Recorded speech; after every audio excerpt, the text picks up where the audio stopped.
A carbon sink or store is a naturally occurring or man-made means of locking carbon away.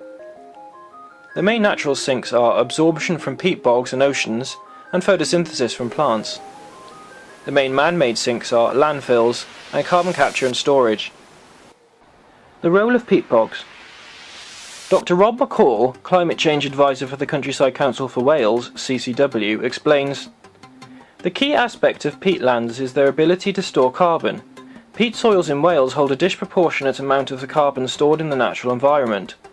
It should be noted that this peat has taken thousands of years to accumulate. The actual rate at which peatlands remove carbon is rather small. Trees do a better job at sequestering carbon, but are less good at long-term storage. So the key issues for a peatland are concerned with keeping the carbon in the soil. Lots of activities increase the release of carbon from peat into the atmosphere, including extraction for peat fuel or compost, drainage for agriculture, liming, land burning and afforestation. By preventing or managing these activities on peatlands, we can conserve the carbon stored in peat. Ditch reblocking is a good starting point.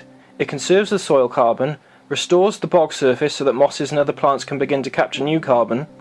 It increases the ability of a catchment to store water and enhances the quality of that water and provides good quality peatland habitat for biodiversity such as plants and animals. Preserving peatland is a win-win option for many different agendas.